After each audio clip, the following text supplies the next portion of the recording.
Hey guys, this is the daily news analysis of 27th and 28th of January together. So let's see the very first news. First news is about Chow Dance. Actually, recently in Taiwan, that is the Taipei city of Taiwan, there is a national place museum. So basically, efforts are going on between the Taiwan and South Asian countries to enhance the cultural exchanges, right? So for that initiative only, there's the Chow Dance will be performed there by the Indian people.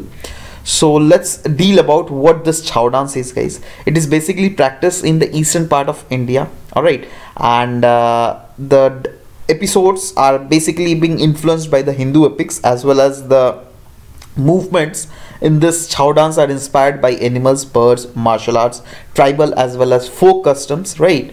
And regarding the Chow Dance, guys, it is an intangible cultural heritage list of humanity also, that is UNESCO's intangible cultural heritage list, and it has been included in that intangible cultural heritage list on the year 2010, right? So this was the news, guys, and trust me, it is very important because these type of news are often seen in news though, and still, since these are included in intangible cultural heritage list, so the probability of these type of questions coming in our paper is very huge, right? Next news about Maitri Yatra. Actually, this is a Maitri Yatra is basically signed an agreement which is being signed between the Jammu Kashmir government and the government of India's Ministry of Human Resource, and the objective of this program is to mainly integrate the youth of Jammu Kashmir with the rest of the country and to promote the brotherhood and harmony. See, what basically happens is that there are few of the radical political parties existing in Jammu Kashmir who don't want their students to mix up with the students of India, because they know that the students are the future of the nation, and if the students will mix up more with the students of India, then there will be cultural mix up with India, right, which they actually don't want, because the radical parties always want that they want to be alienated from India, because there is an article which is Article 370, under which they are having some sort of special powers, right? So they are utilizing those powers, right? But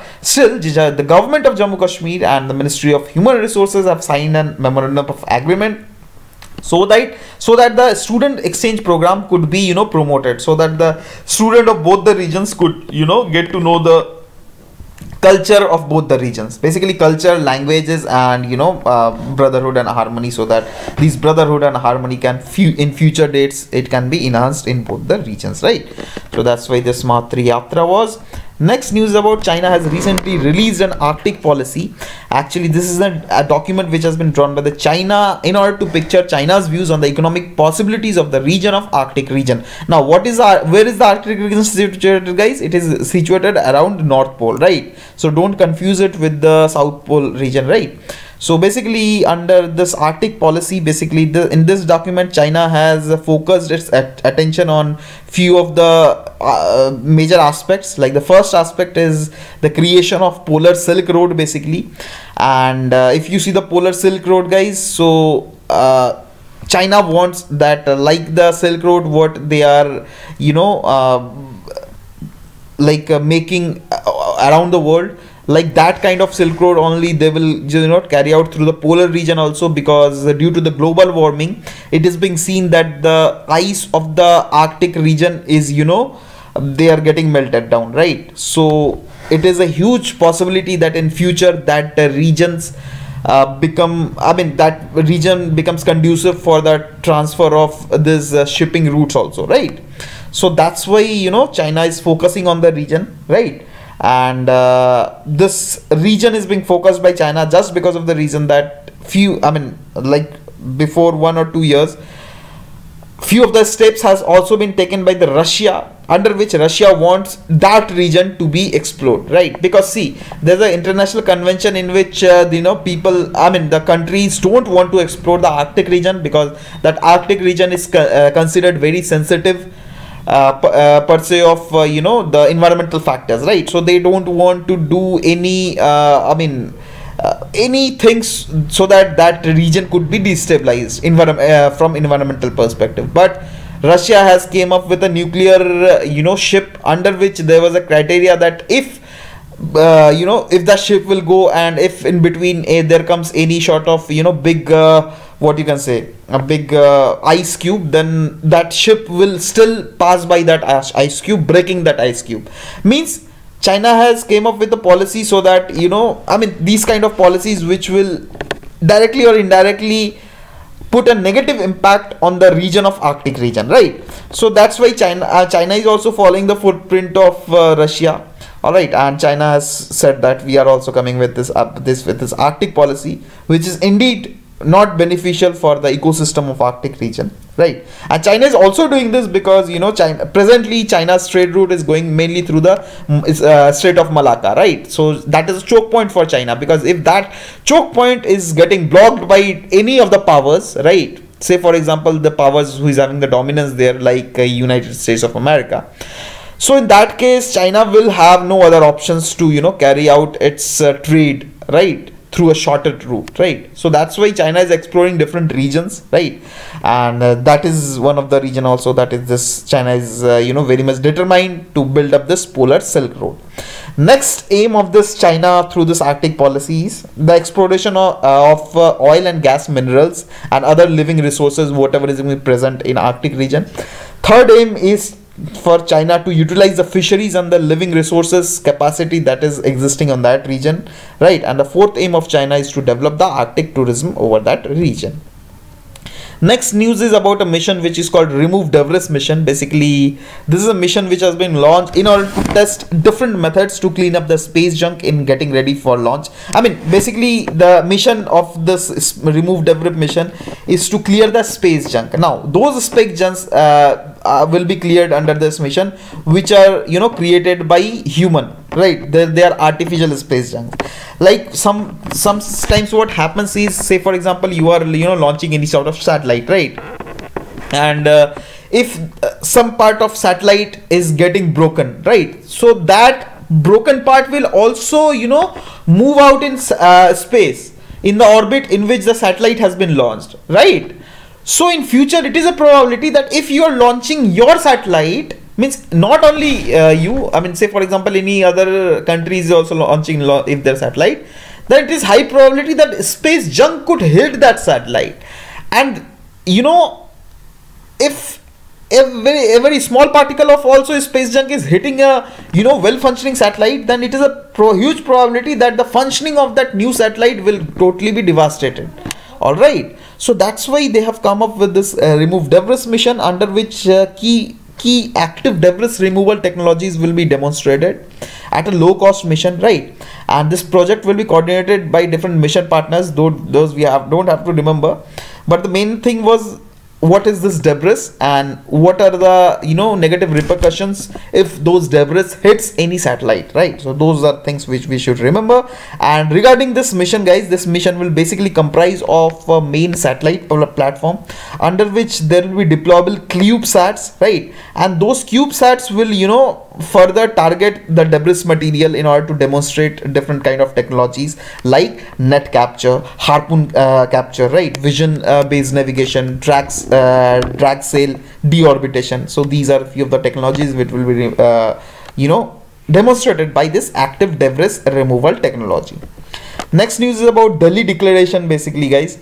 So this Delhi Declaration was adopted at recently concluded Asian Indian Commemorative Summit, because these are the commemorative summit which is being celebrated by both these regions, basically to celebrate our 25th anniversary of this establishment of sectoral dialogue between the two sides, right?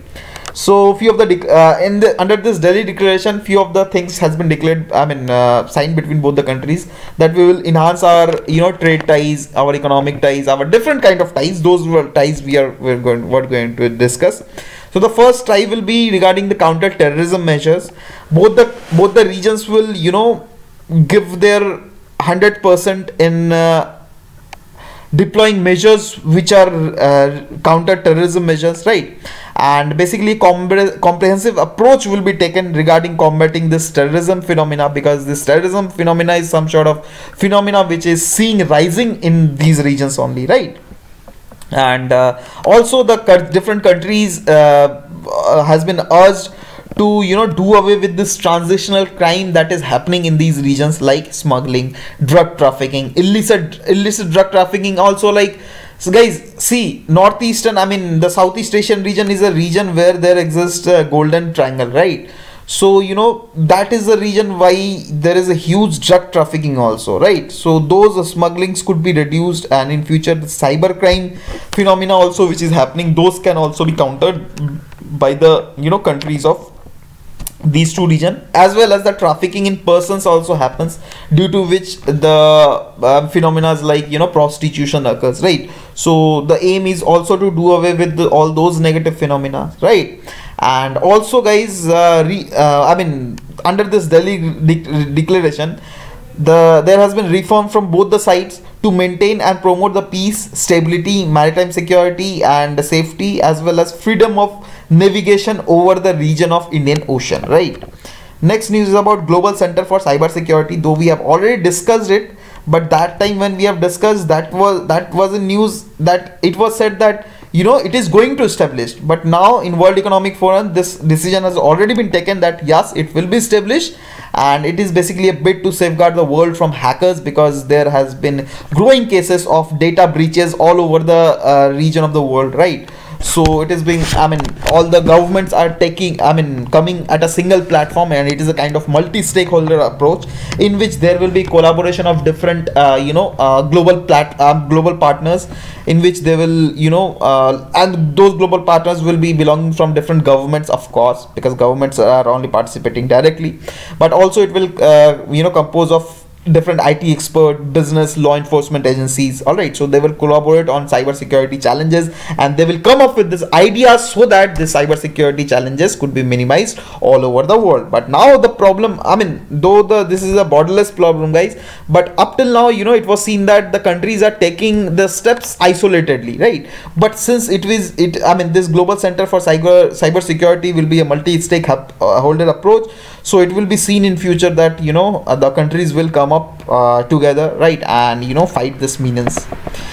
Next news is about global scale observation of limb and disk, though we have already discussed it recently few days ago, that NASA is going to launch this gold instrument, right? So it has already launched, so again let's see about it. See, basically what happens is Earth atmosphere is very complex, right? There is multi-layered protective shell that envelops our planet, that's for sure, and we know about those layers also, but we don't have the 100% data of all those things, right? So the complexity of these interaction makes it very difficult in order to predict that when atmospheric changes in the ionosphere and thermosphere will occur, because ionosphere is some sort of region. If that is getting destabilized, then the totally satellite communication which is being taking place from the Earth, it has a potential to destabilize that also, right? So to clearly predict the ionosphere phenomena, right, it is very much important for the space agencies to launch some sort of mission which will judge out what are the wavelengths of light that is being seen on those regions, because if those wavelengths could be decodified, then it is a huge probability then we will get to know the different wide variety of characteristics that is taking place on the atmosphere of ionosphere and exosphere, right? And similarly is the mission of this gold also, that is global scale observation of limb and disk, right? So it will be basically tasked with collecting of ultraviolet light data on the Earth's atmosphere, not only Earth's atmosphere, in fact the exospheres also that we have discussed, right? Means in different layers it will basically search out for what are kind of wavelengths that is being existing, right? And on the basis of those wavelengths, different scientists will further have a very small minute details, and they will be having raw data of all the data that will be obtained from this gold observatory, right?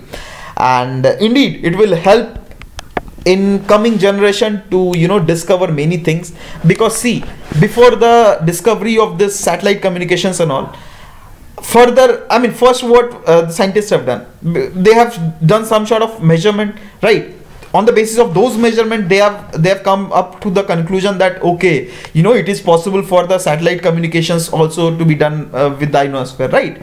So if these, after the collection of this gold scale observation of limb and disc, there will be raw data available with the government also. I mean, raw data will be available regarding different wavelengths, right? So those different other wavelengths could further be judged out by the different scientists, that what could be explored from these raw data that they have got from this observatory, right? So it is indeed, you know, though we can't say it, right, that what the scientists will going to discover, but still, you know, there has huge probability that since they are getting raw data, then, you know, they can discover many things in future prospects, right?